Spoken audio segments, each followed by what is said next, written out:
Yeah. What's good? What's good, everybody? Welcome back to another episode of The Urban Platform Speaks. Make sure to like and subscribe as you come into the channel and check out the content. And with that being said, man, Clayton, go ahead and finish your statement you was talking about.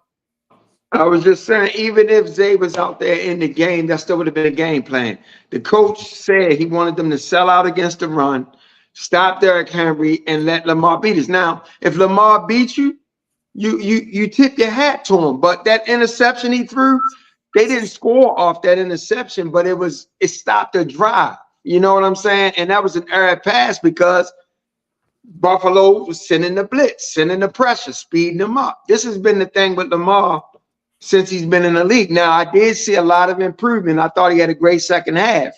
But the bottom line is the game looks so much different when Derrick Henry ain't averaging 8, 9, 10 yards a carry. Yeah. It looks different, you know? Yeah. And I wouldn't say Baltimore beat themselves. Everybody's saying that drop 2-point conversion cost them the game. It did stop the opportunity from tying the game, but it didn't cost them the game. Buffalo had 1:33 left, 2 timeouts, and all they needed to do was get in field goal range. In the previous drive, they drove down with ease. I just don't think that 2-point conversion, yeah, it was an opportunity, but it still would have been tough to win that game. And Mark Andrews didn't fumble. The ball got punched out. The Buffalo guy made a great play. Just like last year in the AFC Championship. They wanted to say Zay Flower fumbled. He didn't. The dude from Kansas City punched the ball out. That's a great play. Yeah, but you know, everybody know that people are going for the ball. They're gonna try to punch the ball out. They're gonna try to snatch the ball out. So if that's true, right? So every year, how can you make the same mistake or you every year with not protecting the ball? You know, it's more than just like just a great play. It's just like preventing people from you put yourself in a position where as though people can take advantage of your mistakes. I'm gonna tell you why it's a great play and not a mistake. Because in every situation when a person carrying a ball, there's a slight opportunity where that ball's gonna get exposed. You have to be keen enough to do it in timing. So nobody's gonna, when you're in open field, like Mark Andrews, he was trying to get extra yards. He was trying to get yards after the catch. Most of the time, once you get through the hole, you shift the ball in one hand, you grip it with your middle finger, and you run. Okay, so a lot of players, you have to time that. You have to see that. I don't care who's running the ball. At some point, if there's a small window where the ball gets exposed, and you can get a fist on it. That's why I wouldn't say that's a mistake. Sometimes you have to switch the ball in a certain position to run. So I wouldn't call that a mistake. I call it a great defensive play. Yeah, let's talk about this because because let's talk about this. The fact that first of all, defense practice punching the ball out now. Yes, right. That is the defensive move now. That's not something that one person decides to do. That is a defensive move now that every defensive player practice now. If you can't make the tackle, you punch the ball out. They don't. Matter of fact, they tackle punching the ball out more than practice tackling at this point. But let's go a little bit beyond them plays though. What about going for 2 when you should have just kicked the field goal and you wouldn't have been in that position early? You would not have been in that position. Okay, where you had to go for 2. Okay, so we're looking at great defense being played by the Bills, taking advantage of the opportunity that the coaching staff of the Ravens put out there. You know what I'm saying? I mean, when you keep Lamar off the field, the Ravens don't score. That's plain and simple. Okay, they couldn't do it in the second half like they did it in the first half, but they were so far behind going into the second half.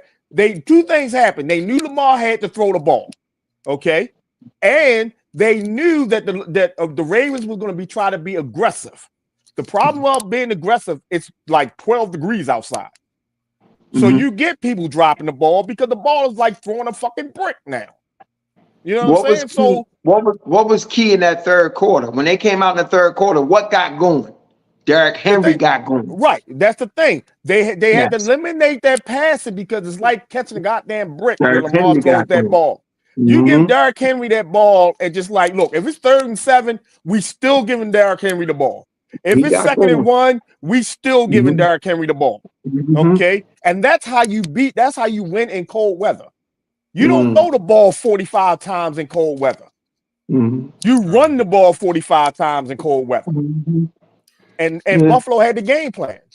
The Ravens game plan wasn't to play from behind like they were. Cold weather comes down to 2 factors: running the ball and stopping the run. Yep. Exactly.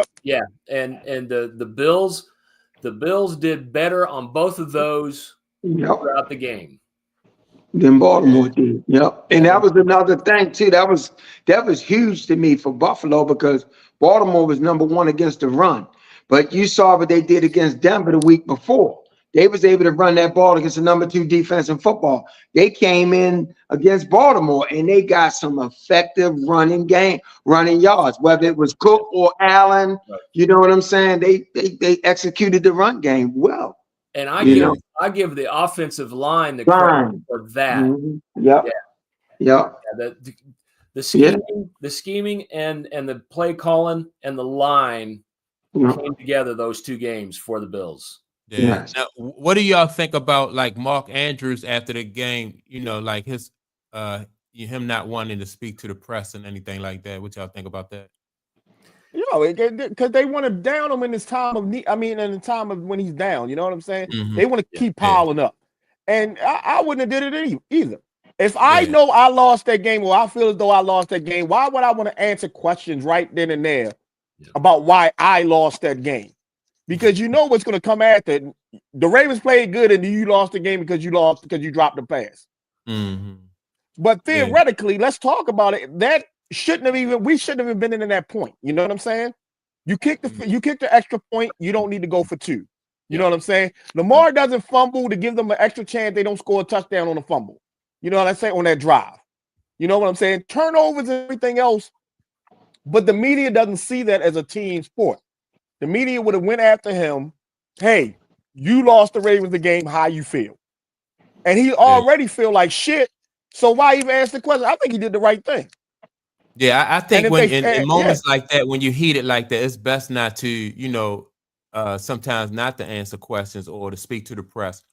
But because they want like a sound bite. They want to, you know what I mean, a hot take and stuff like that. So they want you to address those situations when you are in a, an emotional state. And then you know how the NFL is. When they start asking you dumb questions, you go fuck you. The NFL fines you for it. but yet they asking you stupid questions. What was going through your mind when you dropped that ball?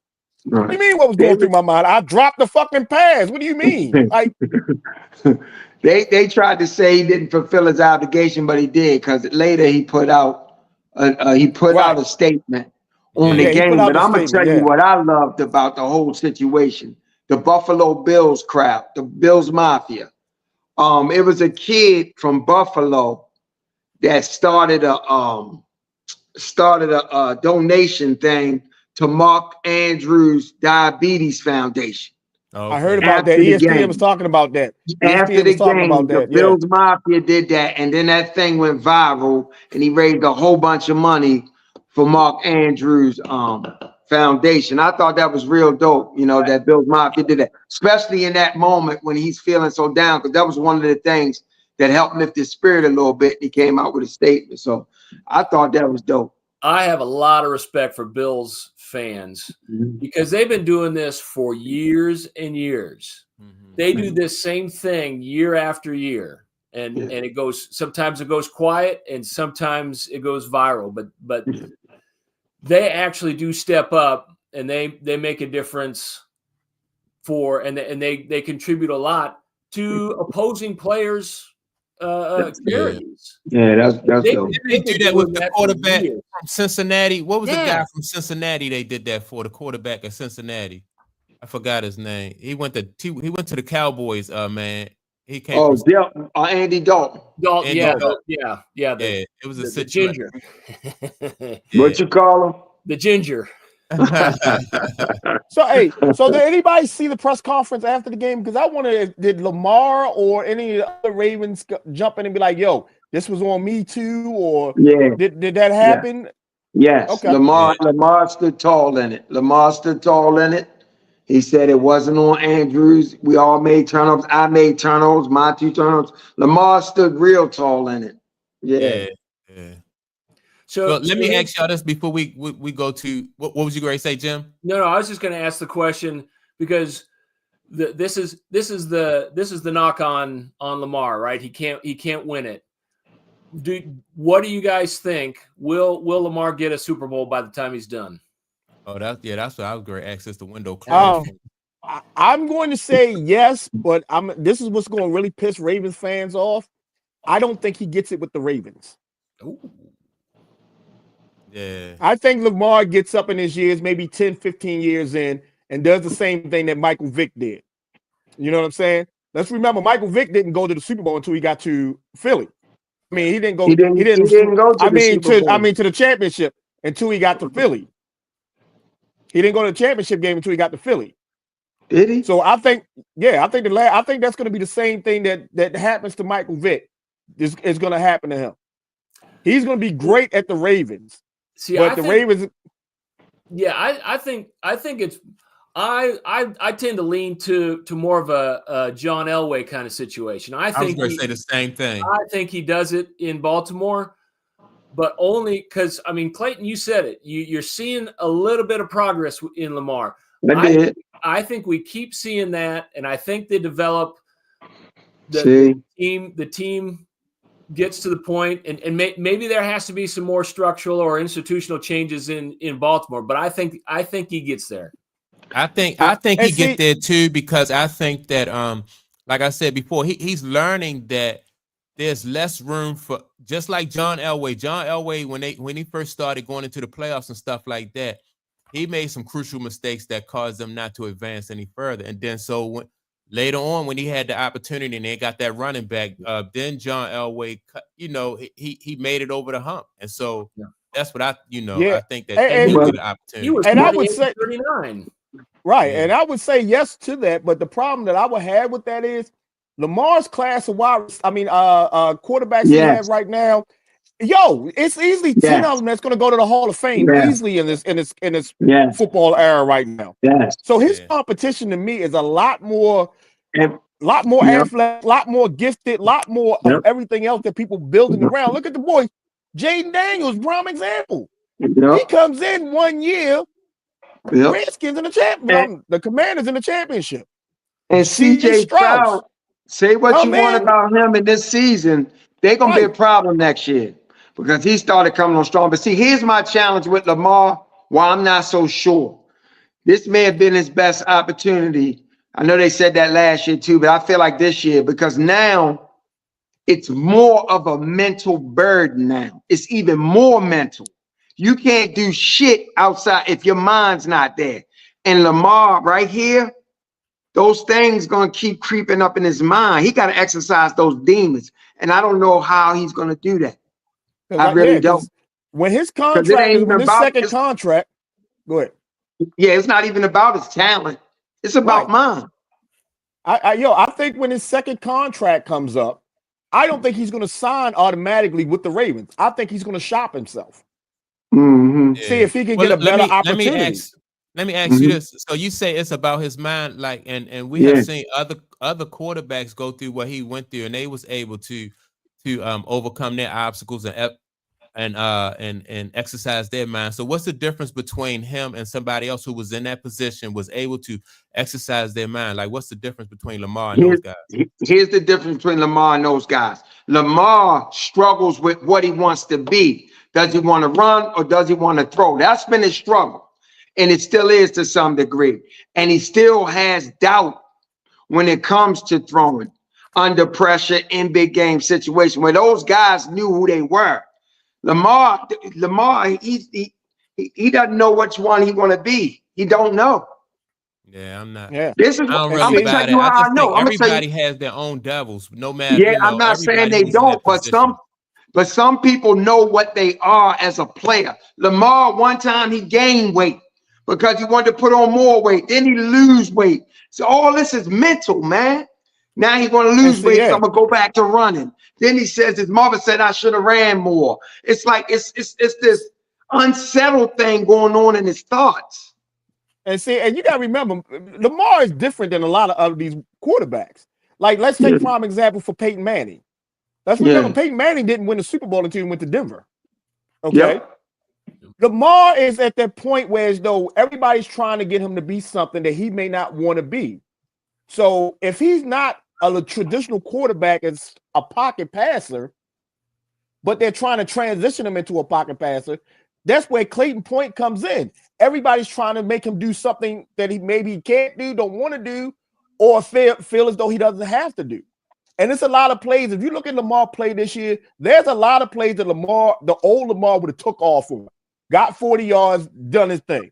But what he does, he scrambles around and looks for the pass, and then sometimes doesn't make the best pass, or his scrambling gets the wide receiver open and he makes the pass. That's what he does. Right. But Lamar itself, he's confused, like he said.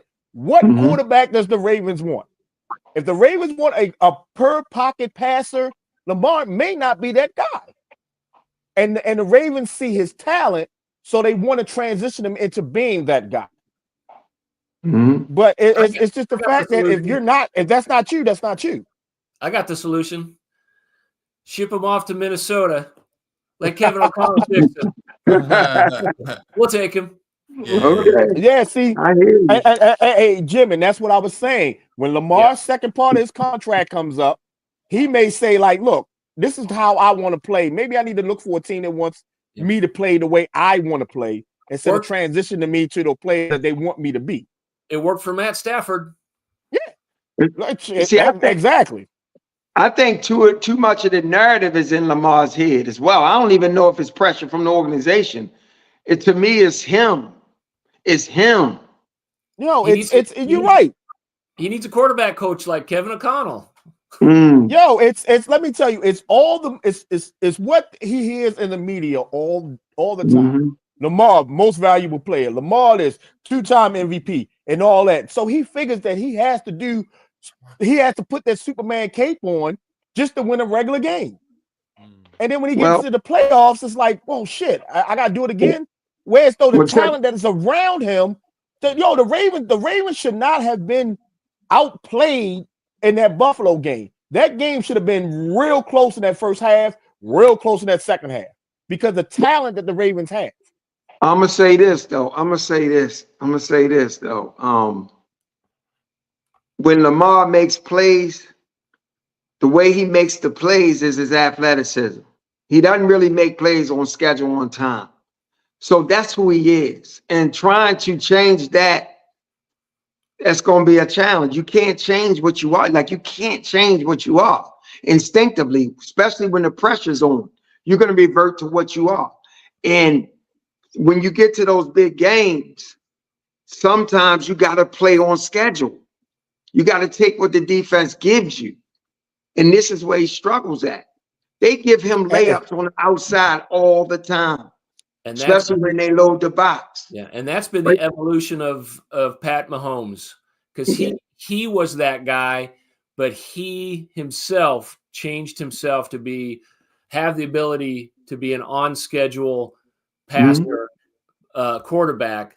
But when he needs to be, he can revert, he can turn it off and turn it on. Yes, and that's because of coaching, like you said, Jim. That's all.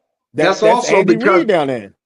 That's also because of Patrick's mechanics, his natural mechanics. But hey, he's naturally a thrower of the ball. His mechanics are right. Lamar's mechanics aren't as true because he's an athlete, such an athlete. He's so twitchy. But let's look at the coaching factor. Let's look at down in Indianapolis. What's the young guy name? The quarterback in Indianapolis. Trevor. Richardson is. Richardson. When he came out, he was a pure passer too. Just could run the ball. Now he looks like shit. You know what I'm saying? He looks like shit. Let's be honest. He looks like shit. Looks like shit right now. You laughing? I'm just saying he looks like shit because he doesn't have the right people coaching him up. Right. When you come in the league, it takes a while for you to understand what goes on in the league. All right. Mm-hmm. When you have those coaches that's willing to guide you through and play to your strengths, that's how you accomplish things. Prime example is in Washington. They play into their guy's strengths. Yes. He's a natural passer, but he can run. And he can run. Yes. He can run, but he's a natural passer. Yes. And they play into his strength. They could have easily been like the first year that Lamar came in Baltimore. Yo, if you ain't got that second read, run. That was Lamar's whole thing when he first came to Baltimore. Your first read not there, your second read not there, take off. But it's to me, it's about coaching. And I don't care what the Ravens fans may say, everything. Until Harbaugh is a great coach, his time has run out. All right, time has run out. Get somebody in there that's an offensive and a quarterback guy that can stir some. No more offensive coordinators. Get somebody in there that can advance Lamar to that next level to get him to where as though he's playing his game naturally instead of trying to overdo something or overcompensate for something. Let him play his natural game, and then the Ravens will start winning. If Lamar's mechanics was better on that rollout on the 2-point conversion, he would have hit Mark Andrews in his hands toward the pylon because he took 7 or 8 steps and now he's trying to catch it with his body. You always want to put it on the receiver's hands. Because let's remember the route that he was running was a up and turning around and stopping. It was right there. He had to shift because Lamar was shifting. Yep. The ball didn't come. He had to shift because the ball wasn't on time. So he had to turn it like he was getting close to the pylon. Yeah. Right. I'm not saying he shouldn't have caught it, though. Right. He should have caught the ball, but I'm just saying on a receiver, you don't want them catching with their body. You want them catching with their hands. Yeah. All right, so let me ask y'all this: what did y'all think about the Rams and Philadelphia? What y'all think about that game?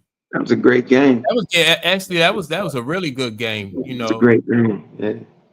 The Rams played a lot better than what I thought they was gonna play. Absolutely.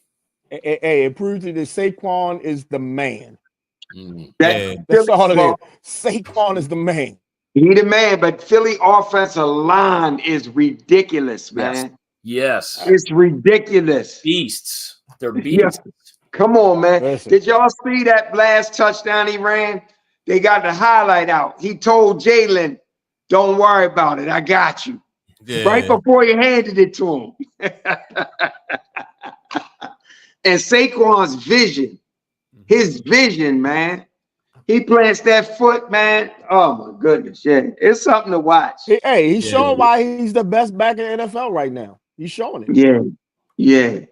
But I thought, like I said, I thought Stafford and them was gonna drive the field and win. They played a hell of a game, but if it wasn't for the guy Carter, they might have scored, and we might be talking about something different. Yeah, LA played a lot better than I thought.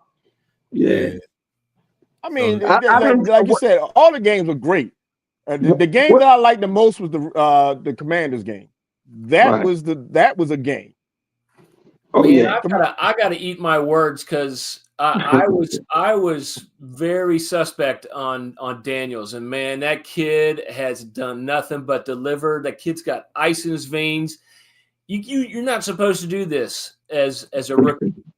And I mean, and you see him sitting on the sideline like he's not even playing, man. He's just he's not worried about a thing. He's got ice in his veins. How do you say it? He playing with house money. Yeah. Yeah, they cannot lose, right? Nope. There is no downside. Win or lose, they're playing with house money. But I think and I screwed up a couple weeks ago and I called Dan Quinn. I called for some reason I called him Todd Bowles. He looks like a Todd, right? Yeah. But yeah, Dan Quinn is I don't know what special water he's given to Daniels, but he's got Yeah, he's calling the game in this kid's wheelhouse. But yeah, right now this kid's playing better than any quarterback in the playoffs right now. Any of them. Any of them. Absolutely. With that being said, do you think they stand a chance of winning tomorrow against Philadelphia? Absolutely.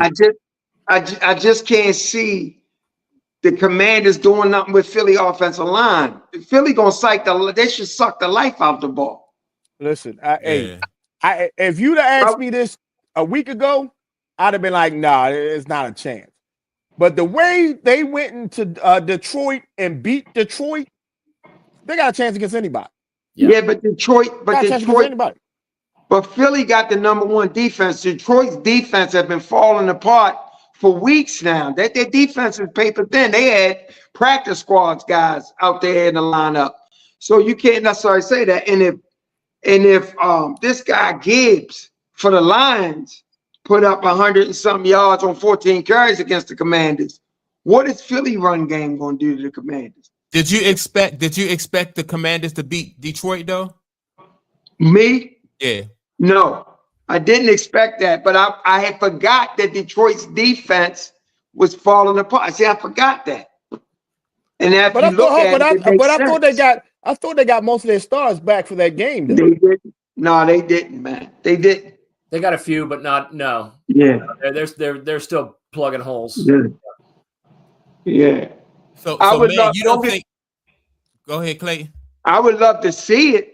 I'm rooting for the kid. Don't get me wrong, but I don't know what they're going to do with that. Philly offensive line is ridiculous, man. Saquon got truck holes to run through, man. Yeah. Listen, I'm gonna tell you what you do the first thing you do if you're the Commanders, you keep Philly offense off the field. Okay, and just long drives. You get the ball first. You take 7 to 12 minutes to go down the field. You run that clock down to 2 seconds every play. But Washington don't have much of a run game. Well, I mean, they got enough run game to beat up on everybody else. They've been doing that thing with this kid, man. And hold on, did Washington beat Philly once this year? Yeah, they did. Yes, they did. They beat them. I mean, come on now. It ain't like this is going to be a Philly hammy game right now, man. Washington is playing great fundamental ball. Okay, that's what you need to do when you're going into these playoffs. All the trick gadget plays and top wide receivers trying to fundamental ball. You get the ball, you first down, you get 4 yards on it. Play fundamental. They scored 36 against Philly, right? But Kenny Pickett started at quarterback, not Jaden, right? And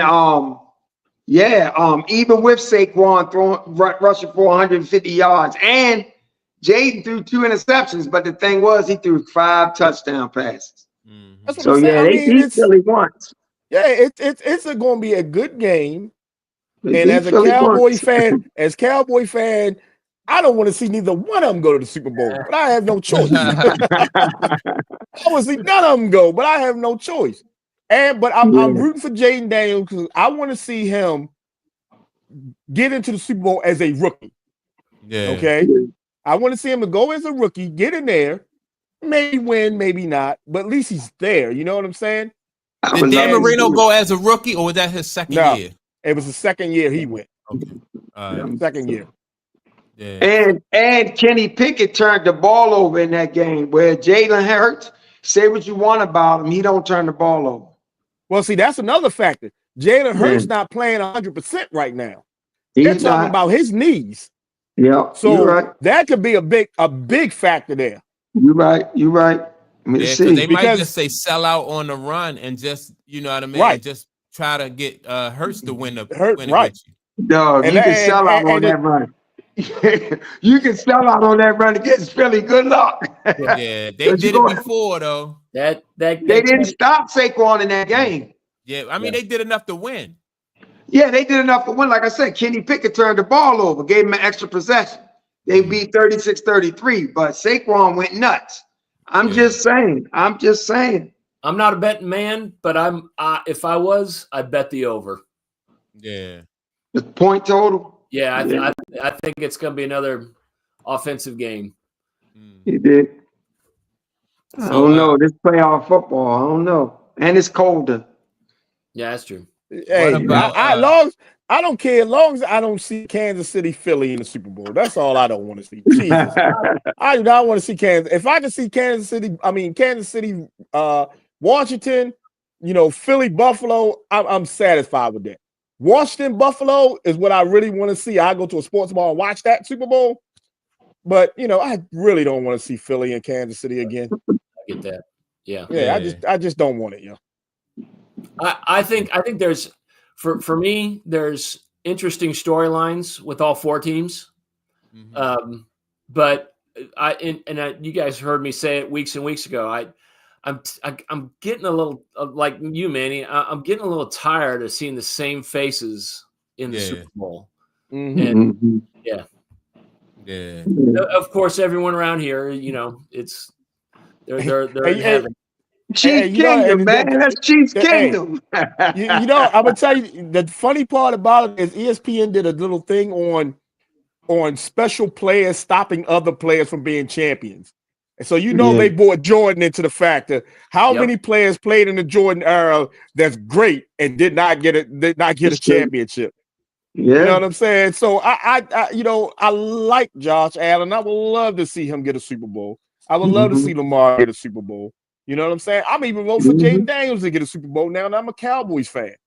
I just don't want to see Patrick Mahomes get another one. That's what I don't want to see. I want to see the history though. I'm pulling for Jaden. I love to see it. I don't care who wins, but I do kind of want to see that history. Yeah. I do want to see that. The thing about it, the thing about Jaden Daniels, if he goes to the Super Bowl, I got a feeling he may fall into that Dan Marino curse. You go that first special year, and then you don't see it no more. Nowhere else to go. Yeah. Right. Yeah, you have nowhere else to go but down because your first year you were in the Super Bowl. Right. So I just hope it don't happen. I think it's a different game. The structure, yes, it is, and the how teams and players move, and it's just not the same as it was in the 80s. Yes.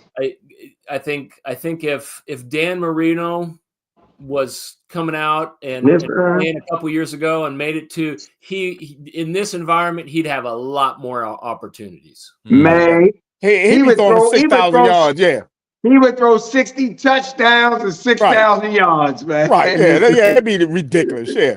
Ridiculous. But the history I was talking about, man, was Kansas City doing the 3 in a row. That's what I was talking about. Like, I'm pulling for Jaden, but I want to see that. Yeah. I think I think that's compelling. Yeah. I think a lot of it for me, it doesn't matter either way, because the fact that there are so many haters, and then of course I'm in the middle of Chiefs Kingdom. All the drama is good for it. Yeah. But then let me ask you a question, then, gentlemen. If Patrick Mahomes does win this 3rd in a row, is he now the GOAT? Is he now the GOAT? Does he surpass Tom Brady? He surpassed Tom Brady. He was the greatest thing I ever seen the first time I seen him play. So for me, that ain't even a question. I don't care about Super Bowls. That's a team accomplishment. You know that. So I've never seen nobody play the position like him. Never. Yeah. But is he the GOAT though? He's the greatest player. He's the greatest quarterback I've ever seen play. Yeah, I don't think he's the GOAT though. Yeah. I don't think he's the GOAT. I mean, you guys tell me who played the position better, not who won more Super Bowls. Who played the position better? Tom Brady. Yeah, Tom Brady. Tom Brady. No, he didn't. Yeah, not at all. By far. Tom Brady. Yeah. Not at all. Come on now, Tom Brady. He did not play the position better. Why would you say Patrick Mahomes played the position better than Tom Brady? Because all the things that he can do, all the things that he does. That's why. Tom Brady was a statue. Tom Brady was a statue in the pocket. He was an excellent quarterback, very competitive. But when there is no play, Patrick makes them. Okay. When there's no play. So let me bounce back on that. But being a statue in the pocket, okay, that means he's doing something right to still be where he is. He doesn't have the opportunity to run, so he's passing it before there is the ability to run. Well, not always, but I'm just saying to you that his skill set doesn't compare to Patrick's. It just doesn't. I mean, but that's what I'm saying. I mean, and Patrick uses that skill set to play the quarterback at a level I've never seen anybody do it at. But he has to run because he's not doing his first, second, and third reads. So no, that's not true. That's not true. That is mostly true. If a quarterback is running, if Patrick Mahomes is running, that means his first or second reads aren't open. That's not true. That's not true. Okay. All right. I played quarterback in college. Tom Brady is the GOAT. I think Tom Brady was better. Yeah, Tom Brady is the GOAT. I think Tom Brady, you know, like his mental preparation and his mental understanding of the game, you know. So what do you think about Patrick's mental understanding and preparation of the game? I think he's great too. But like if you look at Patrick Mahomes has a ways to go before he gets to Tom Brady's level. So that's what I think. I think he's saying that because of Super Bowls. That's what I think. No, I mean I'm thinking I'm saying that because of his length of time in the league and Tom Brady. Obviously, he played longer. And he was able to sustain his success longer. So let's do this. Let's go regular season. Let's not even go Super Bowl and everything. Tom Brady's best regular season is better than Patrick Mahomes' regular season. I don't think so. Because remember, Tom Brady in his regular season, he did not lose a game until he went to the Super Bowl. That's the team. That's a team thing, man. But who's throwing the ball to the wide receivers? I'm talking about skill set and playing the position. I tell you what. Kansas City's first Super Bowl, Patrick Mahomes carried them to it. Tom Brady's first Super Bowl, he was a game manager. I've never seen anybody like this kid. Nobody. No, but he's a game manager because that's all he had to do. No, that's all he could do. No, what do you mean? That's all he? What? Patrick Mahomes did all that he had to do because he had to do it. No, Patrick Mahomes did what he did because Andy Reid recognized the talent and understood he had to let this kid play free because that was what's best for the team. He was a remarkable talent. Before he even started, everybody knew when he was practicing. They said, never seen anything like this kid. I've never seen anything like this kid. Me personally. I'll say this: if he wins this Super Bowl, everyone's gonna jump on the GOAT bandwagon. And I think there's a couple of aspects to this conversation. It's the football IQ, which Patrick has definitely shown a year after year a level of increase of the football IQ, as well as using his abilities. Like I said before, when he needs to switch it on and rely on the running or the decision making, he does it, and more often than not, it works out for him. And he's not the fastest. He's not he's not the strongest. But everything he does, he's still kind of at the top across the board on all attributes. And you factor in the fact that he's been to 7 AFC championship games. Yeah, and I know we're talking about a team accomplishment as well as the Super Bowls, but Kansas City does not do that without Patrick Mahomes. At all. And they've lost a lot of key opponents. And listen, man, his second year, 2018, the guy threw for 5,000 yards and 50 touchdowns. Come on, man. Okay. You said Tom Brady's best year was better than that? What did he do this year? And go to the year that Go to the year that Tom Brady went, 16-0. Go to that Tom Brady year. That's what Randy Moss. I'm going to go now, tell me those stats on that one. But anyway, with Randy Moss. It don't say that again. It don't matter. I'm just saying, bro. Did Patrick Mahomes Did Patrick Mahomes have Tyreek Hill? Guess what Tom Brady did? He had 50 touchdowns, but he only threw for 4,800 yards. Did Patrick Mahomes have Tyreek Hill that year? Yeah, he did. He put up. He did. Okay, He so did. I don't He understand that part of it. He had Tyreek and he had Randy Moss. They both put up 50. Mm-hmm. They both put up 50 yards. But Patrick had 5,200 yards. Okay. They still both had 50 touchdowns. Huh? They both still had 50 touchdowns. What's the difference? Check this out. Oh, what was the difference though? Hold on. Patrick went over 5,000 yards twice. Yeah. Okay, but what was his record? In 2022, listen, in 2022, no Tyreek Hill, 5,200 yards and 41 touchdowns. Okay. Come on, man. What are we talking about? We talking about the GOAT, Tom Brady. I know. Tom Brady. I'm just having fun with you. I know. Hey, we talking about the GOAT, Tom Brady. Come on, listen. I hear you. Patrick Mahomes is good. Patrick Mahomes may be great later on. We don't know what the future holds. He said he might be great later on. Right. He might be great later on. Because hold up. Let's say after this year, Kansas City falls off the map. This is the NFL, so that can happen. They're not going to with him. What? No. As long as Andy Reid's still coaching they're not going to. So you trying to say Andy Reid has never had losing records?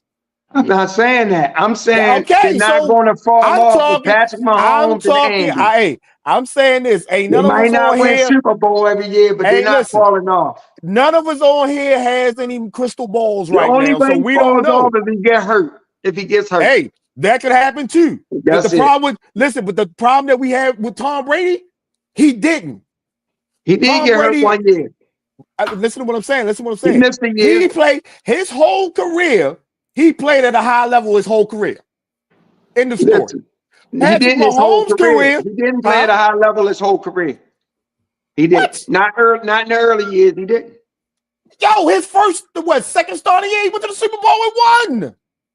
But he didn't play at a high level. New England did. Oh my God. Come on, yo. Come on. Stop. New England did. Let's come on. Right, name one. Stop, yo. Stop. All right, let me ask y'all this. So who y'all think gonna beat, Buffalo or Kansas City then? I'm hoping Buffalo, but I'm not betting on them. So if I had to bet money, I'm going Kansas City. If I had to bet money on that's what I was gonna say. Yep. Yeah, Kansas City. The Chiefs are still the Chiefs. Yep. Yeah. And they at home. You know what I'm saying? See, hold up. And if you ask anybody, they got all the referees in the NFL in their back pockets, which is crazy. But anyway, so yeah, I think the Chiefs gonna win because they are like I said, you got to beat them, and the Chiefs not gonna be like the Ravens. I don't think the Chiefs gonna make those kind of mistakes and turn the ball over and put them. Give easy scores to Buffalo. So yeah, I think the Chiefs gonna be able to. Well, here's one caveat: Sean McDermott used to coach with Andy Reid. Yeah, and that might explain some of the success he had in the regular season against them. So, if I'm not mistaken, when the Kansas City played the Bills this year, wasn't it a close game all the way to the end? It was Josh ran the touchdown in at the end. Yeah, and I don't know how close it was. They lost by 8. Was it? Was it that many? 8 or 9, I think. Yeah. Now I'm trying. But did the Kansas City have like the last possession or something like that? Just couldn't. No, Buffalo. I think Buffalo ran it on 4th down. He ran for a touchdown. Okay, Josh Allen, I think. Yeah. All right. Before we get off of football, right? The Las Vegas Raiders just hired Pete Carroll. What y'all think about that pickup for the Raiders? I'm gonna tell you what that is. When you hire, what is he, 73 right now? Yeah. When you hire a 73-year-old coach for only 3 years, you're bringing him in to restructure your organization. Mm-hmm. And that's what he's coming in to do. He's coming in to restructure. And whoever he brings in as an offensive coordinator or defensive coordinator, somebody like that, he's going to set him up to take his place. Okay? That's the way I see it. That's the only reason that you bring in a 73-year-old coach, is you want to get your organization back to where it needs to be. That's a good move, though.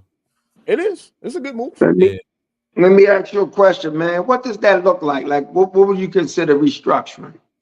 I'm trying to learn.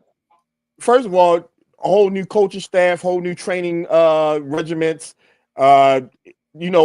orientation, stuff like this, the inside stuff that we don't see. Changing the culture. Changing the culture in the building. Somebody that can come in and be like, look, if you late, you ain't playing. You know what I'm saying? And put that foot down no matter who you are, what star you may be, and then go out and acquire some of these superstars that can come in and help your team. Like prime example, Khalil Mack is a free agent now. Okay. Said he wants to play another couple more years. I will go out there and get Khalil Mack, not for the fact that he may be able to help my defense come along, but the fact is he may be able to coach my younger defensive ends and defensive tackles to make them better players. So I think this is a long-term move for the Raiders and not one of those short-term, we bring them in and then, oh my God, the Raiders are the number one in their division this year. Yeah. Do you think the game has passed them by any, or you think he just need a fresh start, Pete Carroll? I think the game is faster than what he can coach.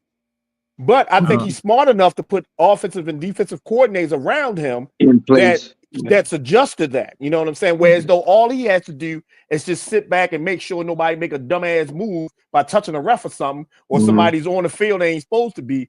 All he has to do is just manage the game and let his offensive defensive coordinators call the game. Yeah. Look at that division. Look at that division and the coaches in that division now. Right. You got Andy Reid, Pete Carroll, John Harbaugh, and who else? Who's the other guy? The guy, Sean Payton. Yeah. Sean Payton. Yeah. You got four Hall of Fame coaches in one division. And hold up. And let's not only forget this year, all three of those teams went to the playoffs. Yeah. So he has a long hill to go up. Just to be average in that division.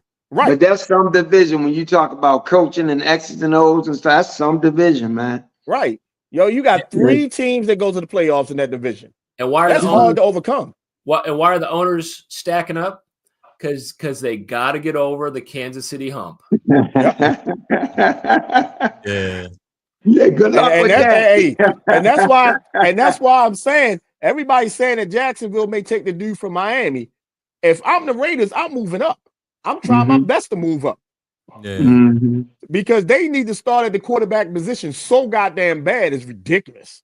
So that was a good pickup for the Raiders. For the Raiders. Probably. Right, let me ask y'all this. The coach now for the Bears, what's his name? Johnson? What's his name? Ben Johnson. Ben Johnson. Yep. What do y'all think about this pickup, Ben Johnson to the Raiders as a coach? I mean, he comes Bears? from the for the Bears. He was the Lions coordinator, right? Yeah. Right. Yeah, he come from the Lions coaching tree. Yeah, that's an interesting interdivision move. Yeah, and yeah, that's. I don't really know a lot about him because, like I said, he do come from the Lions, but a lot of the Bears fans are really, they big on him. So they like him over there in that division. Well, that's all they got over there. The Bears is hope. Yeah. But I was surprised because I really thought the Bears was going to try to get like Rex Ryan or somebody like that. Somebody that's a defensive minded person and then bringing a quarterback guru for the offense. That is team. That's a team in search of an identity. Yeah. Who, the Bears? Yeah. They do need. They need a new culture and a new identity. Yeah, that's true. But let me ask you this, man. With these veteran coaches and these good coaches coming off the board, like where does that leave Dallas? We already picked our coach. Yeah, Schottenheimer, Marty Schottenheimer's son. I mean, I just think with Schottenheimer. I'm not really. That's Marty Schottenheimer's son. I like Marty Schottenheimer, but I don't know about Let me say this, right? Let me say this because I'm a big Cowboy fan, and this sucks ass, and it's going to probably suck ass for the next 4 years. But we do not take a person that's been sitting in our booth for the last 3 years and didn't call one goddamn play and make him a head coach with all these other people out there that we could have got coaching. You don't start with talking about Deion Sanders and then get this dude. Okay. Yeah. And see, that's what I'm thinking. Like, then on top of that, when Pete Carroll takes a job, Pete Carroll gonna go out there. He gonna get the best coaches and assistants that he can to surround him with his program. And so, because he got that cachet, you know what I mean, around the league and stuff like that. So I would rather see them. I'd rather see them hire the dude that was from the Jets that got fired in the middle of the year to get this dude. Okay. Well, I'm gonna say this. I'm gonna say this though. We look at Mike Shanahan when he was in Denver. His son Kyle Shanahan, same pedigree, same philosophy. Went to San Francisco, had great success. I'm sure that I'm not sure, but Marty Schottenheimer's son. He's got a great resource in his dad. He's probably got relationships around the league. He might have a similar philosophy. He might wind up being a great coach because it definitely worked out for the Shanahan kid. I mean, just to dismiss this kid, I would say yes, but the problem is you're the offensive coordinator and you're not calling the offensive plays. Who? Shanahan. He wasn't calling he wasn't calling the offensive plays. Okay. How are you going to be the next coach? And at your position, you're not doing the basic part of your position. You're the offensive coordinator. He's gonna bring in an offensive coordinator. But that's the same with Harbaugh. Harbaugh wasn't no X and O guy, period. He was special teams, but he became a head coach and he hired coordinators. Right, but what I'm saying, when Harbaugh got hired, he was considered one of the best special team coaches out there. What I'm saying is this dude. I just think Andy Reid. I think Andy Reid and Belichick got Harbaugh the job. I think that's what I believe. Well, I think that was a bunch of hyperbole, is what I'm saying. Listen, whatever you say about who got who what, Harbaugh has proven that he can coach. Because the Ravens has never been at the bottom of anything. No, but I think the Ravens organization has proved they can hire good coordinators and staff. Okay. Harbaugh is you can't deny Harbaugh being a coach. What is he, 14 years in now or something like that? Yeah, so come on now. The way they fire coaches back and forth, if he wasn't contributing, they would have got rid of him. They'd have got rid of him. He was just taking up a parking space. He'd have been gone a while. He's a great rah-rah guy. He's a great manager of men. I'll give him that. That's all a coach is. The head coach. That's his job. So now you're knocking Schottenheimer. No, I'm knocking Schottenheimer because his job before that was the offensive coordinator, and how you the offensive coordinator and you not calling the plays. He might surprise y'all, man. He might surprise y'all. Listen, he might surprise us. Pedigree. He comes from good pedigree. I'm hoping he surprises us. I'm hoping Cowboy surprises me every year. Bronny James comes from good pedigree too. Who? Right. Bronny James. Bronny. I don't know about that. I'll say this. I don't know if LeBron's talents is natural. I'll say this because I've seen Brian Schottenheimer since he was high school. He played for Blue Valley High School just down the street, and we've seen him in this area ever since he was a teenager, and he's to your point, Clayton, he's been around the game for a very, very, very long time. So I think he's got the background. Now as a head coach, it comes down to his ability to communicate, his ability to lead, and his ability to be that rah-rah guy. If Jerry Jones hired him to do that, the other component that he also is a yes man. So I agree with that. Absolutely. He the biggest yes man they could find. That's all. He's the biggest yes man they could find. Oh wow. So all right, can we talk about basketball and get off my sorry ass Cowboys? Yeah, man. I want to know about all right, first I want to start with like women's basketball, right? Because they there's a rumor going around that Caitlin Caitlin Clark, Sabrina Ionescu are going to go up against Klay Thompson and Steph Curry in that 3-point shootout. So I want to know, like, what do y'all think about that? That'll be fun. Yeah. Mm-hmm. I think it's kind of guaranteed. I've been seeing some footage of Caitlin. Yeah. And the way she's shooting threes, it looked like she's going like the racks are lined up. I think they're going to do it. And I think the NBA is smart for cashing in on this. I think it's going to be good viewership. And I want to say this about the NBA All-Star Weekend. They went back to East versus West. They didn't do that dumb shit they was proposing. Right, but so I believe this game is going to be competitive.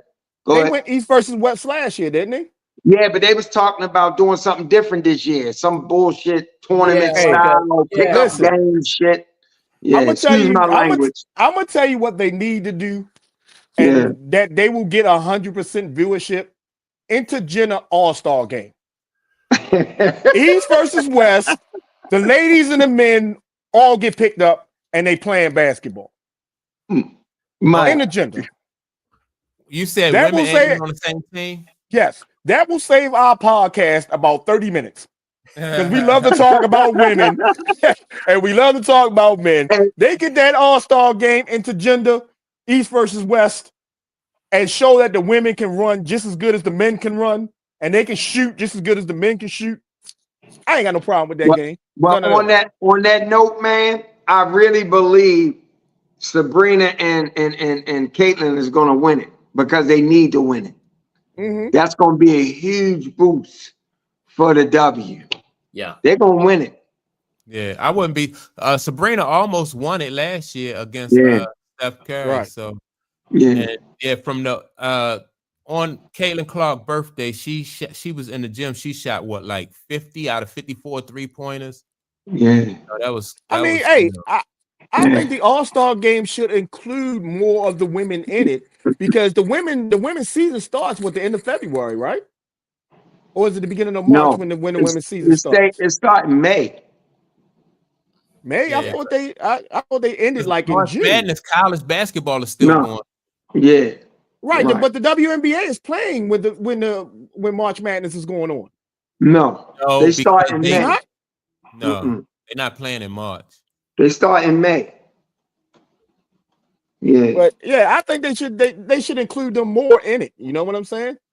It gives them a bigger crowd base, and it brings in those fans that usually just want to watch the women. It sets them up to get ready for women's basketball.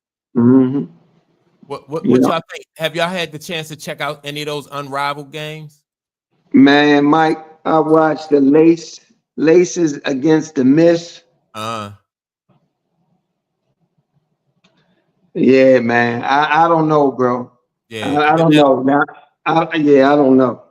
The first, I watched it that first weekend, right, that they played, and I thought, they had some good games. Yeah, they had some good games, and since then, the ratings have kind of gone down for them. Yeah. So it's that alternative situation. I'm gonna say it's that alternative situation that people's trying to keep the attention. And the 3-on-3 is a good concept, but like you said, once you get that first bite of that apple, you're just like, it feels almost more. It feels like Tiger Woods indoor golf thing. Once I watch one, I'm not interested in watching anything else about it. Because it's pretty much going to be the same thing for me. I think the reason why I kind of was interested in Ice Cube's league was the fact that they were bringing in some of the veterans that are already retired. Right. Yeah. That seemed like that was an interesting concept. Yeah, that was. Yeah. That is an interesting concept, and because you create a nostalgia almost. Yes. Because players that you watch, their careers and everything, and then it's good to see. Be like, oh man, this guy still got it. This guy, he can still shoot. He can still play. And so that was the nostalgia part of it helped. Right. But the thing I don't like about it is, and it goes back and forth. If you look at the way Ice Cube does his 3-on-3, they play half court. Right. The rival league is a full court. Right. Now, when you got the full court, if Ice Cube was full court with the guys, it'd be a lot more dunks. It'll be a lot more exciting gameplay. The women aren't dunking the ball. So you're just going back and forth just shooting on a fast break. You know what I'm saying? When you incorporate the full court into your game, you're incorporating it for a fast break. You're incorporating for exciting dunks. You know, you're trying to get that into the game. You know what I'm saying? And the women just aren't doing that with the fast breaks on their league in their league. I think what helps the men's game too is the fact that because it is only half court, you're seeing better defense being played too. Yeah. Because if you just watch somebody run up and down the court, like you said, and they just making layups, that's not as exciting as somebody, you know what I mean? You got to go through somebody to get, you know, ain't no layups in that 3-on-3 or very few because you don't have those fast break opportunities. And you get fan engagement because old ass men like me, I haven't played full court in years. Yeah, I can't play that. That killed me. I don't want no personal full court. But see, but let me add, so their court, the women's 3-on-3 is a full court. It's 72. It's only 72 feet. It's small. Right. Well, yeah. It's like, what is it? Is it a high school gym size or is it a middle school gym size? I just know it's not the normal 90-some feet. It's 72 feet or something like that. Yeah. So, if Ice Cube and them incorporated that kind of court, would you watch more of it? Because the possibility of the fast break and the dunk options of it. I like the half court. I like 3-on-3. The Ice Cube League. I like how it is. Yeah, I like half. When I do watch and catch a game, I'm gonna tell you what my challenge is. Huh? Do the women have the 4-point shot? No, they don't, because they run it full court. They just got threes. Okay. They run it full court. One of my challenges with the league, Mike, is like its players are getting exposed, man. They really are. It's like you know, and then you see some wild shots sometimes. Like the game I watched anyway. I haven't watched all the games. But another thing they challenge with is all these injuries. Now it started off with Mabry. What's her name? Marina Mabry. She got hurt, but now there's Brittany got hurt. Alyssa Thomas got hurt last night. Natasha Cloud got hurt. Jackie Young is hurt. You know, you're getting these injuries. So I don't know how that's going to affect the start of the WNBA season. Yeah, you know. See, I really think they should just go ahead and let the women's college basketball continue their upstart, and you know, as much as the NBA wants to, you know, get into that crowd, the fan base, and get that attention from that fan base, just let the college basketball do their thing. And if you want to do the rival thing, you know, do it right after your league or something, but give those girls time to rest and just let college do college, you know. And there's some good stories. I think they're really trying to take advantage of the college viewership from women's basketball and see if they can continue that going over to this 3-on-3 league. And it's just not the same. No, they're not touching that college. They're not touching that college audience. They ain't touching it. Hey, right. Look, that's what I'm saying. Yeah. I watched LSU in South Carolina yesterday. Last night. Boy, that was a good game. LSU, South Carolina. That was a good game. Hey, hold up. Let's talk about the fact it was in prime time. Yeah. It was 5 o'clock. It was 5 o'clock. To me, 5 o'clock. Anything after 2 is prime time to me. Okay. Anything after 2 o'clock. Yeah. But it's like, you know, they had a that good women time, that college basketball, the women's college basketball is exciting. And I think right now it's more exciting than the men's college basketball. Yeah, so, I would agree with that. Yeah. I thought yesterday's game, Mike, was so much defense. That was low scoring. Like it was, South Carolina just they so deep, and there ain't no standout. It wasn't really no standout thing. It was just so much defense, you know. It was. I like, to me, South Carolina LSU yesterday was more about like a coaching. It was like a chess match between you know, the two coaches, because it started out, LSU got off to a good start, right? And then Dawn Stanley made some adjustments, and then that's when Dawn Stanley, like her bench and the depth that they have on that team, it just really made the difference. You could see, like, then her senior, I mean her older players, you know, you could just see the way they adjusted to the game. And then, you know, like I was like, man, that just was a masterpiece to watch. You know, her and what's the coach from LSU name? Kim Mulkey. Yeah, Kim Mulkey. It just was like a chess match, you know. And did you see her press conference afterwards? No, Moki's press conference. Her. Oh, you got to go back and watch it. She was brutally honest as you could possibly be as a coach. Yeah. She was just like, look, hey, I got out coached in the second half. Yeah. They did their adjustments. We couldn't make our adjustments fast enough. It's we're playing, one of the better teams, and this is what you're getting in women's college basketball now. You're getting, you're not only are you getting player matches up now you're looking forward to coaching matchups now. Whereas though you didn't have that before. It was like, okay, superstar versus superstar, who's going to score the most points. Now it's more or less like coaches got to make critical moves, critical decisions to put the players in the best spots. But you got to have that talent there too, because when Dawn Stanley made her adjustments, and she Kim Mulkey didn't really have the she ain't have that, she couldn't match what Dawn Stanley had as far as that depth. I was one criticism I have of Kim Mulkey. I didn't like the fact that they load their season, the beginning of the season, they playing all these soft teams. It's not getting you battle. And this is the first, real game they had to play. And now, you get into that battle, you're not prepared. You want your team to be a little battle tested before you go into conference play like this, that's my only thing, huh? Some coaches use that as a strategy, though, to build confidence, especially in their underclassmen.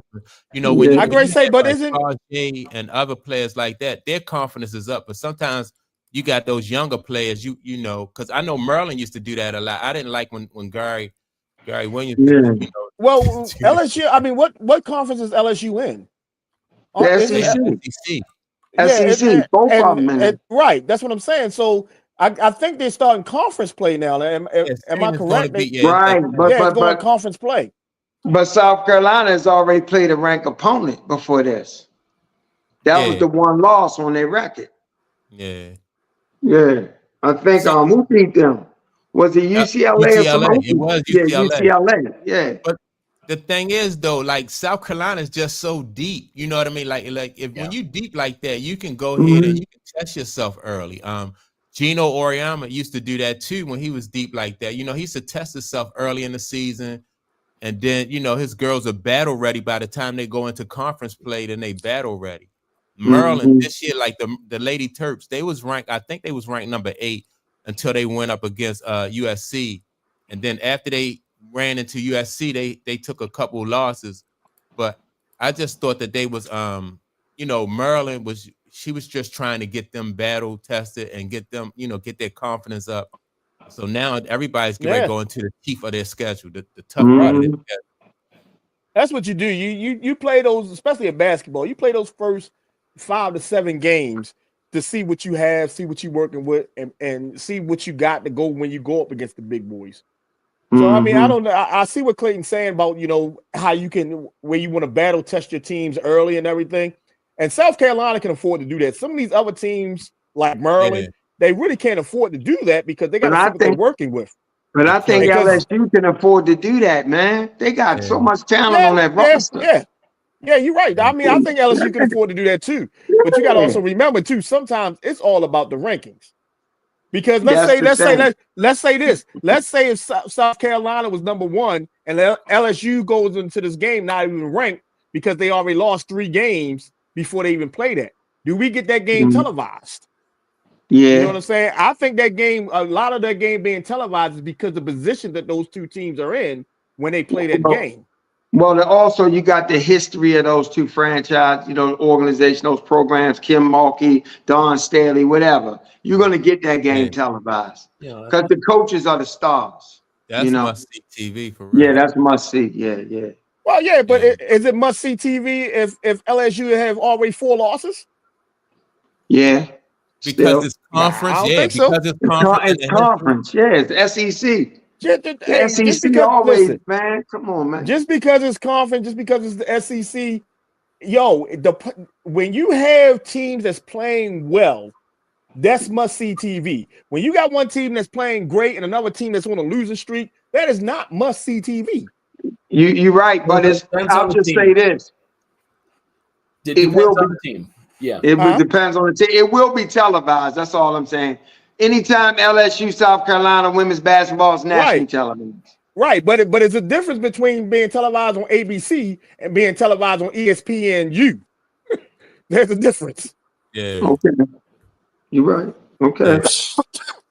Yeah. Hey, Jim. So, go ahead, Clay. What you was great say? No. I ain't saying nothing. Oh, Jim. So Jim, you said you had a hot take, a hot new take for some NHL. Yeah. I was just trolling you guys. No, I mean, I'll talk NHL all day long, but growing up in Minnesota, man, that was Minnesota is known as the state of hockey. And so look, now it I got a question for him. Like y'all lakes and y'all ponds freeze up, and y'all actually go out on a lake and a pond.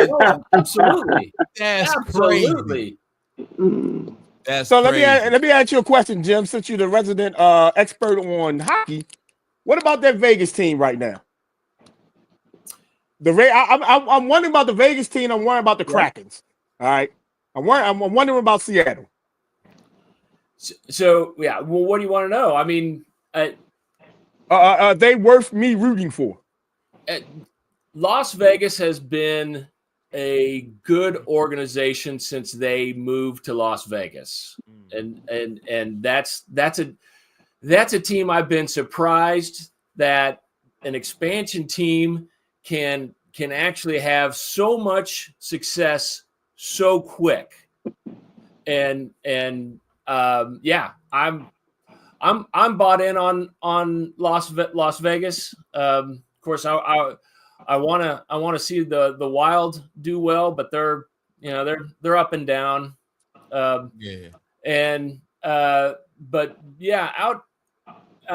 out west, that Utah team, that's an interesting story. I'd like to see Utah have some success.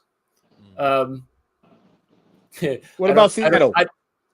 The Kraken. Not my team. I'm not a big Seattle fan. Yeah. Who's favorite? Who's favorite in the NHL? Who's favorite to win? So,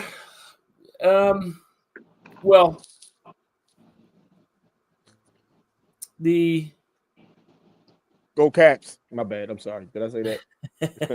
You did the Washington Capitals. Yeah, I didn't watch any NHL this week. So that the standings. I'm gonna bring up the standings real quick. Right. So in the East, for the last several years, the Maple Leafs have been towards the top. Mm-hmm. That's a Canada team, right? Yeah. Yep. Toronto. Okay. And the Toronto Maple Leafs, unfortunately, have the Baltimore Ravens playoff curse. Oh, wow. They cannot get over the hump. So you're going to see the Maple Leafs be at the top every year. Mm-hmm. They're not gonna win it. They're not gonna win it. In the West, I was trying to remember who was on top of the West. So the surprising team this year is the Winnipeg Jets. Okay. And as long as it's not the Dallas Stars, who I hate with a passion, because if you know your history, when I was growing up and lived in Minnesota in the 80s, we had this team called the Minnesota North Stars, and was my favorite hockey team of all time. Had some great players, the owner Green wanted the city or the state to buy a new arena and invest and do all this stuff, and they said, no, you're doing fine, just keep doing what you're doing. And he said, screw you, I'm going to Dallas. And so that's a short history of why I hate the Dallas Stars, and I will always root against the Dallas Stars. One other question. They saying this top story in the NHL is this trade that just happened between Colorado. I don't understand how Colorado lets that Finnish kid get away, because they're in a fight for for a playoff spot. Now it's so that's gonna because the Wild's right in front of them. Mm-hmm. But I don't know how, because he's like he's a scoring machine, right? Okay. So with goal scoring and assists, he's one of their top offensive guys. So now let me ask you, because I thought, does money have to do with it too? Because isn't each team paying like 50% of his contract now? Or did I misread that on the thing? I did not see what the particulars were. I'm because there's a 3-team trade, right? So what I think they're doing is leveraging for the future, right? And because they got some picks, who is that other kid that they got for Ronatin or whatever his name is? Yeah, the Finnish. Hey, Jim, isn't hockey just like baseball too, where they can draft high school players too? What's that? Isn't hockey just like baseball, where they can draft high school players as well as college? They can, but they hardly ever do that. Okay. Because what happens is with hockey, when they start seeing some of the phenoms and the elite players, they're playing on junior teams when they're 16, 17 years old. And the kids that don't go that route end up playing for universities, right? And so they typically will, if they're going to get young kids that are, I mean, Gretzky was drafted when he was 17 years old. He was playing professional hockey when he was 17 years old. But that's definitely the rarity. And when that happens, and it really doesn't happen that much anymore, but when that happens, it's because they've been playing junior hockey up in Canada, and they're, it's basically the minor leagues, if you will. Yeah. Okay. Yeah. So it says Colorado won the Stanley Cup just a couple years ago. Yeah. And they saying this guy that got traded was a major contributor to it. Huh? Yep. Yeah, that Finnish kid. Yeah, I can't pronounce his name. Rotinen. Yeah. Yeah. So let me ask y'all this before we get off of hockey. Do the best hockey players come from Russia? No, they come from Canada. Canada, America. I What? was gonna say Canada. Yeah, Canada. Hey, hold up, Jim. Hey, Jim, do you got any hockey players that come from South America? South America? Yeah. No. Yeah. None. Yeah. Any from Japan? They play soccer. Yeah. Hey, any from Japan? No. Nope. Yeah. It's all American. Cold weather. Yeah, cold weather. Minnesota, Wisconsin, Alaska, New York, Detroit. Detroit. Yeah. I mean, just all the cold weather. Of course, everyone in Canada skates. When you're 3 years old, your dad puts you on skates and you get out on the pond and you learn how to skate. All right, one more question. Let me get one more question before we get off.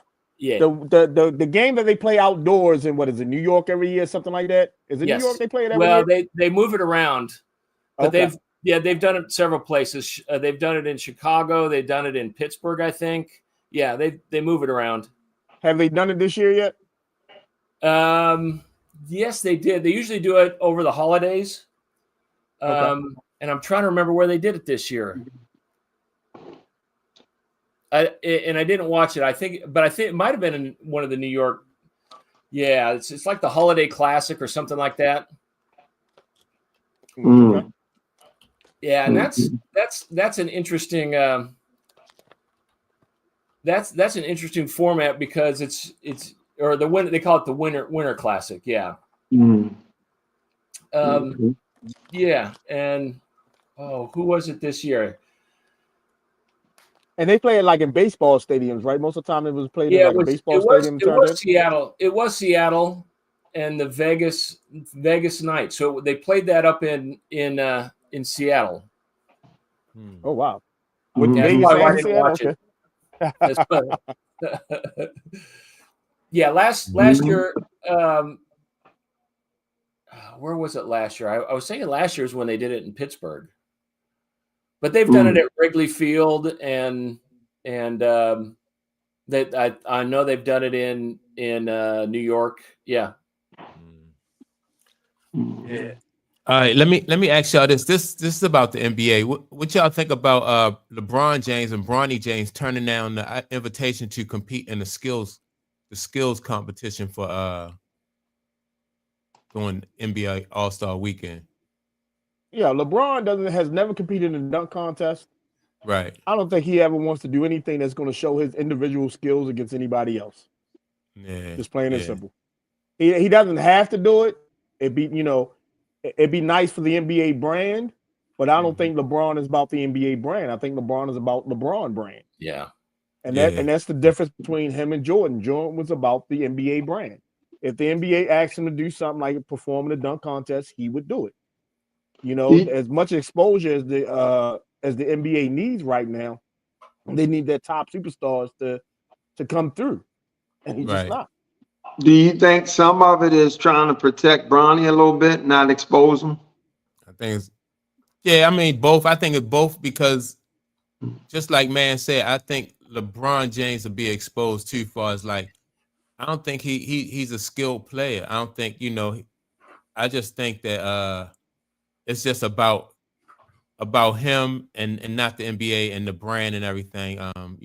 They said everybody who came through the NBA who was like a high flyer, usually those guys just look for the opportunity to compete in, dunk contests and skill, but not LeBron.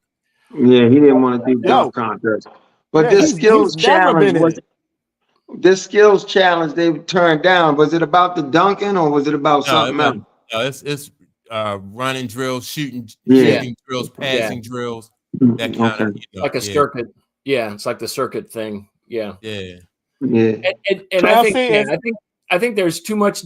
I think to your point, there's too much downside for Bronny. Yeah. Bronny. There's too much downside, and yeah. Now for Bronny, I think it's not. I think it's upside for him to compete in that. If he has the skills and stuff to get through it, not even saying if he can win it, but just to get through it, to show that, hey, one day I will be on the NBA stage. Right now, it just seems like, we're going to forget about Bronny in 2 years. Long as his father's playing, Bronny name is going to be there. As soon as his father retires, we're going to be like, Bronny who? What Bronny are you talking about?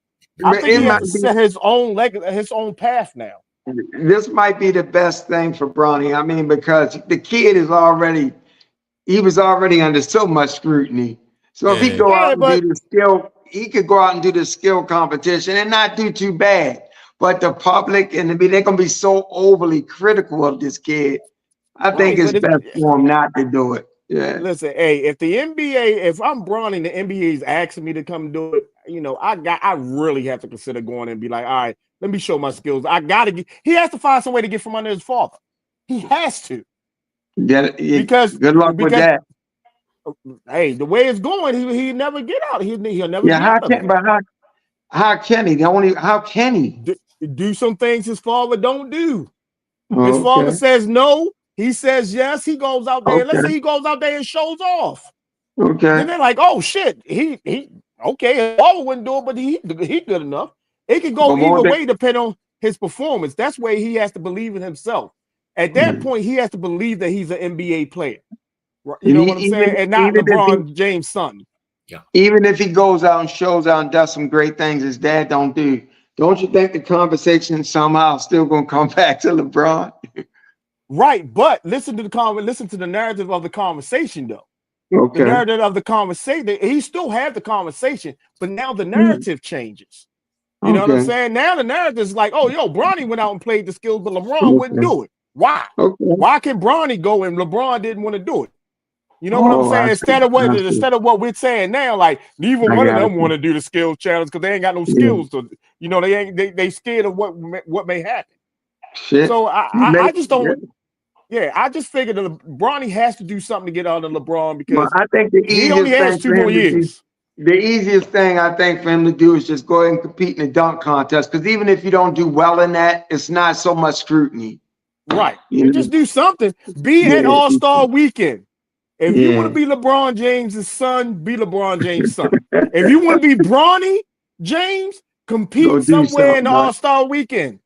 Keep your name relevant to everybody.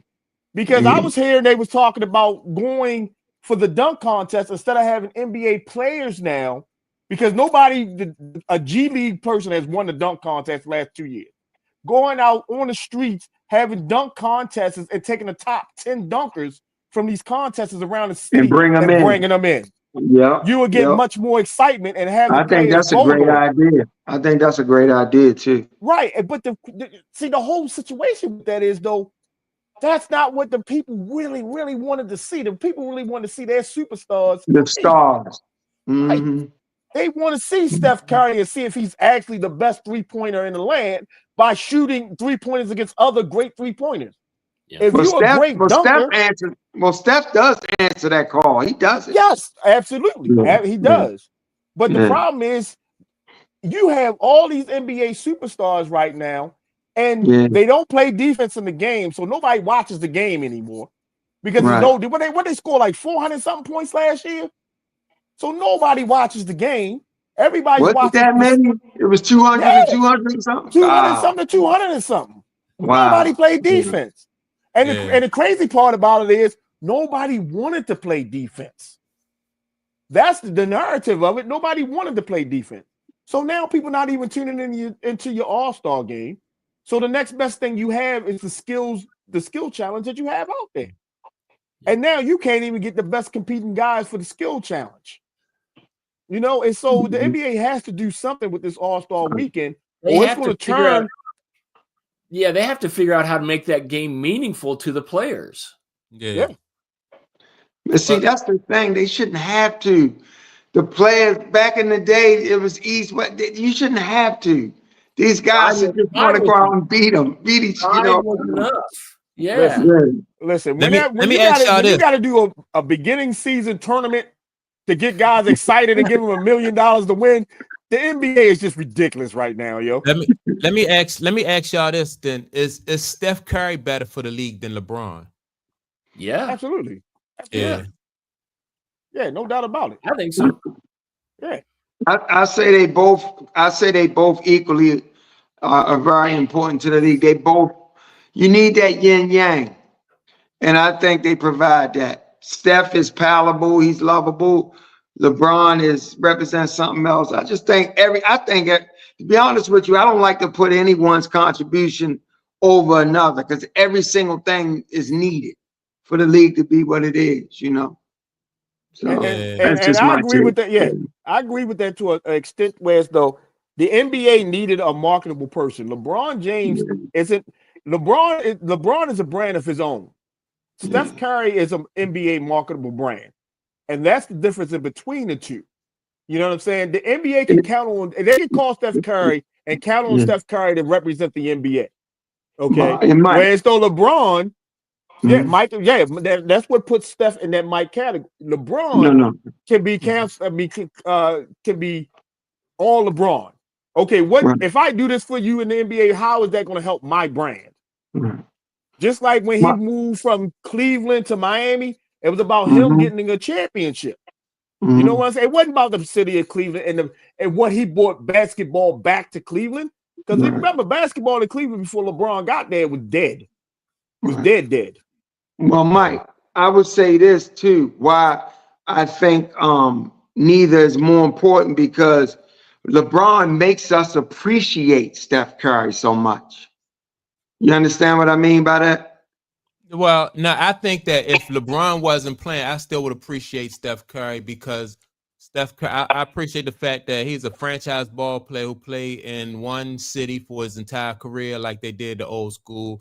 He competes in those, he competes in the NBA All-Star, which means that he is willing to. He want to leave the NBA in a. He accepts the responsibility of passing the torch on and leaving the NBA in a good spot.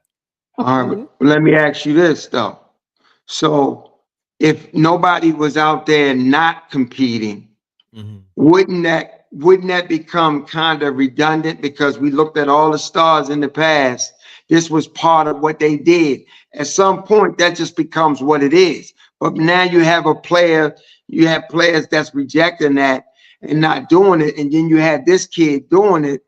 It does create some value in that person, because if you didn't have that in the league, it would just be run of the mill.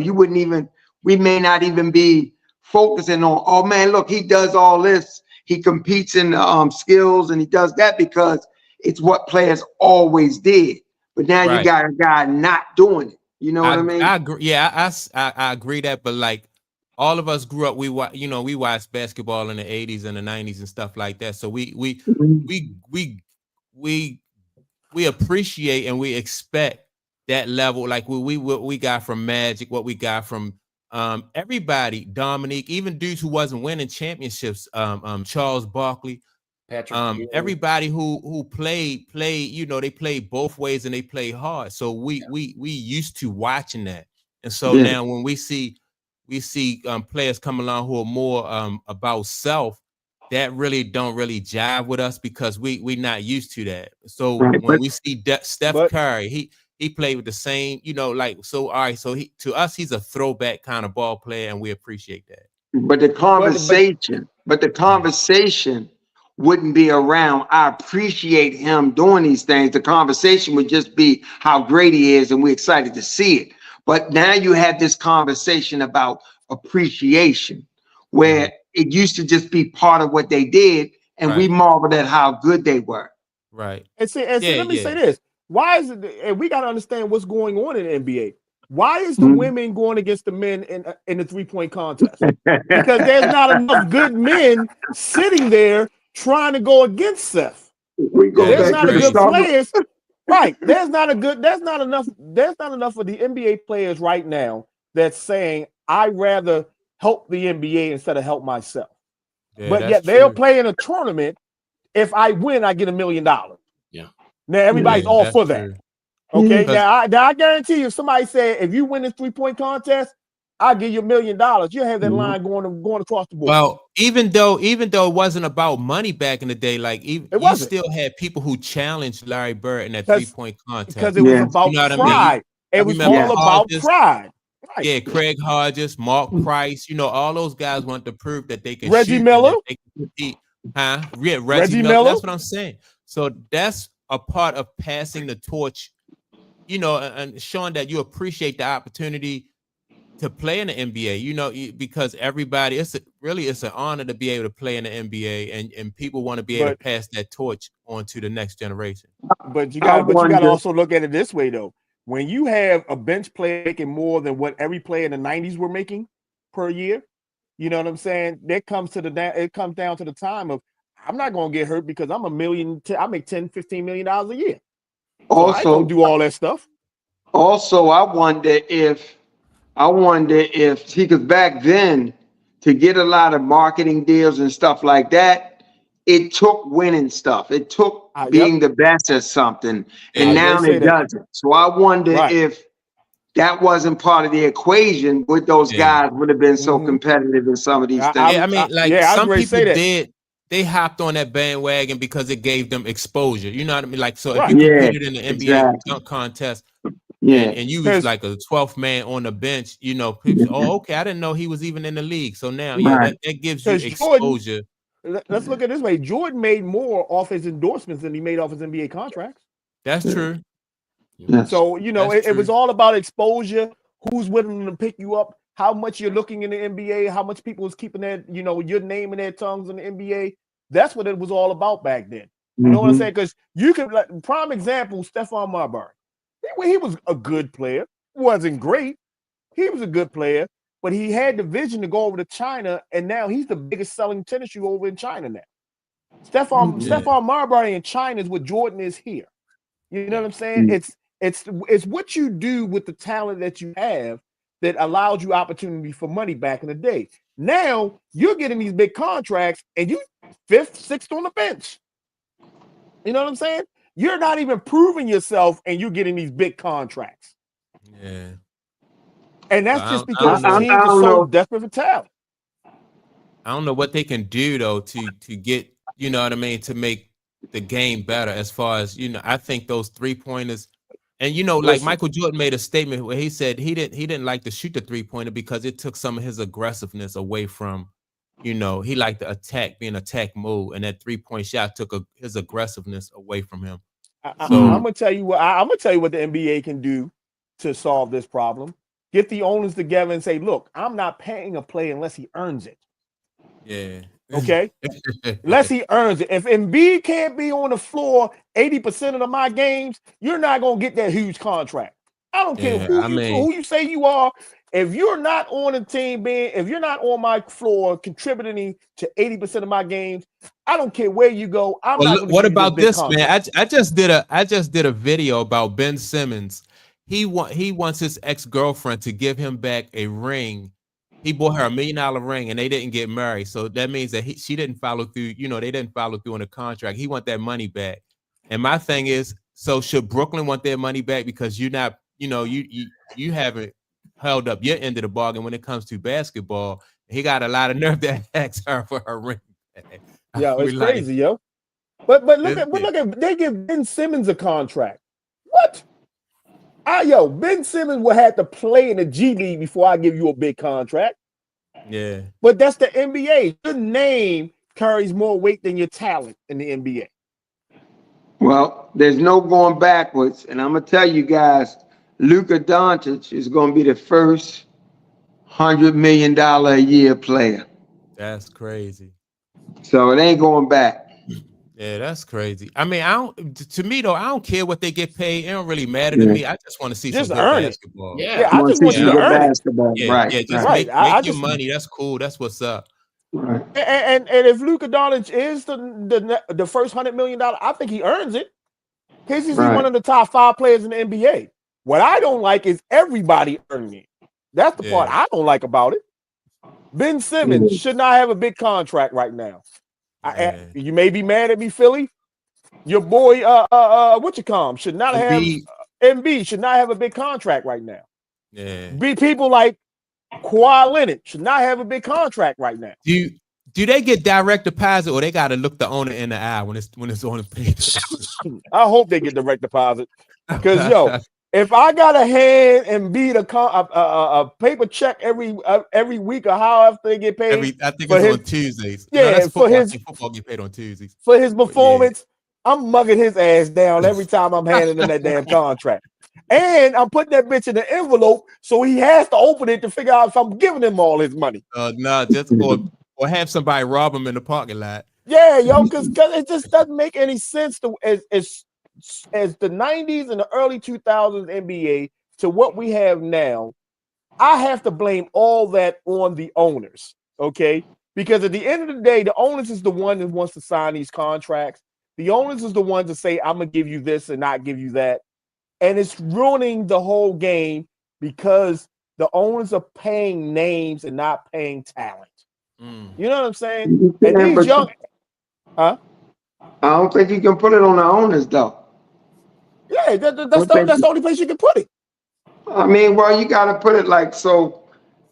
The fans are paying for these tickets. People are viewing. You got investors investing. So everything's driving the money up. So you can't. The owners. The market becomes the market. You know. Right, but I'm not talking about. I guess we're confused because I'm not talking about the player that deserves it. I'm talking about players that don't deserve the money and still getting the money. Okay, collective bargaining agreement. They collective bargaining agreement. There's nothing saying that Jersey had to pay Ben Simmons all that money. They paid Ben Simmons all that money because they figured, hey, well, we can get away from Harden, we can get Ben in here, and Ben can contribute.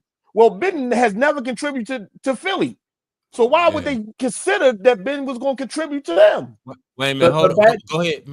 Go ahead, Jim. I'm sorry. No, I was just gonna say bad bad economic choices by owners is not limited to any league. It's been happening. What I blame is the rule changes and the style of play. Yes. And this goes back to what Mike has said in the past, is the game's different now, and it's not as for me, because I'm just same as some of you old heads. It's not as physical, and it's not as defensive, and it's not as engaging to watch. Right, yeah. Hey, fellas, I love y'all to death. My phone's great die. Yep. I want no power. I'll see y'all tomorrow. Yeah. All right, fellas. All right, man. All right, man. Good. See you, man. Yeah. I just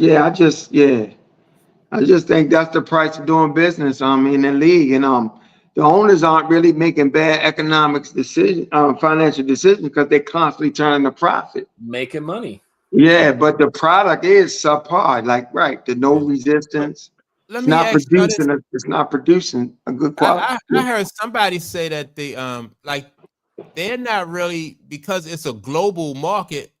People here in the States might not be happy with it, but maybe in the rest of the market is not really all that dissatisfied with the product that's out there. And I heard that might be a situation too, where they may not even really be Adam Silver may not even really be concerned with like changing the game.